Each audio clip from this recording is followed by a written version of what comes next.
Well, I don't know about you, but I'm a big fan of curb appeal. I like my house to look nice from the street, and I want it to be welcoming when friends come over. So, I've decided to put a lamp post here in the front yard. Now, I've looked all over, and I think the best spot for it is actually right here where I've got this flower bed. Now, here in the Northeast, as you may have heard, it gets pretty cold, and the ground can freeze down 2 feet or more, and it creates what's called a frost heave effect. If the ground freezes beneath the end of the post, well, I can actually push it up out of the ground. So I want to avoid that, and I'll do it by making the hole at least 2.5 feet deep. I could use a post hole digger, but I'm going to do it the easy way. The easy way is with a post hole auger, a giant earth drill, if you will, that can be rented at almost any home improvement or rental center. Now, the trick here is to hang on tight. There are plenty of rocks in this soil, and I'm bound to hit a few.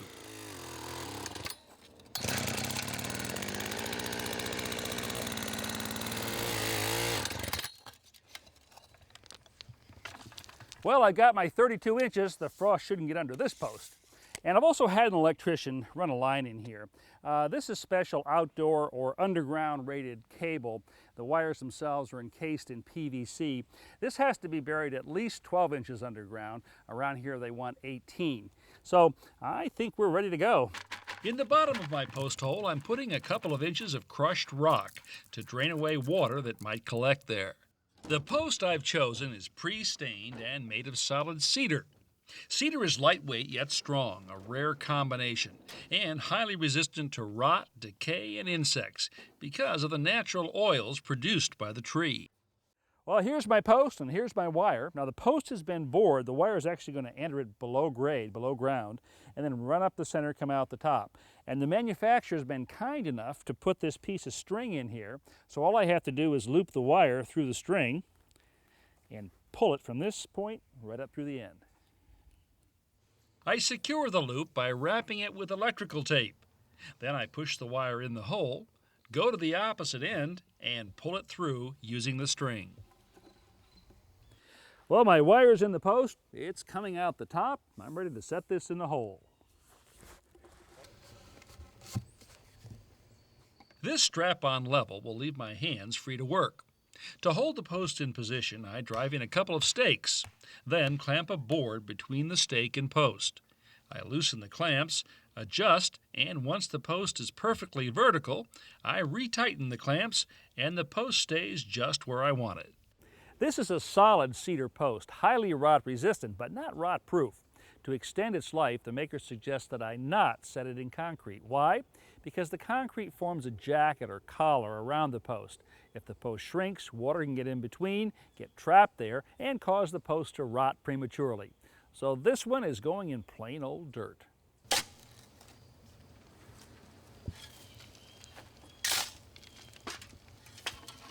After adding a few inches of soil, I stop and compact the dirt using a 2x4. With the hole backfilled and compacted, I can remove the clamps and braces. This cedar sleeve is what's going to turn an otherwise ordinary post into something special. It slips over the top and is held in place with finish nails.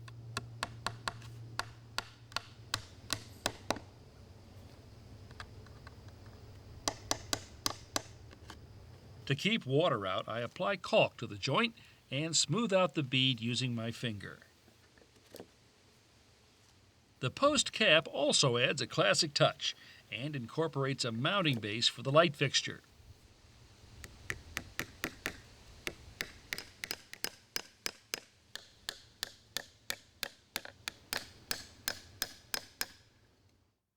I'm working alone today, so I've made this clamp-on shelf. The plan is to lay the light fixture on it while I connect the wires. The electrical connections are pretty basic. Split the PVC covering, strip off the wire insulation, secure the wires together using wire nuts, and wrap the whole thing tightly with electrical tape for some added weatherproofing and to help things slip more easily into the hole in the center of the post. Now I can slip the lantern over the mounting base, install a screw, check for level, then put in the remaining fasteners.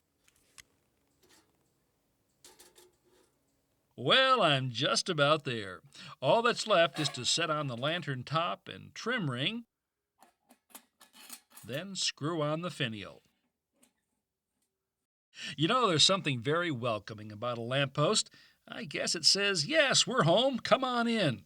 For our friends and family, we can now say, "We'll leave the light on for you."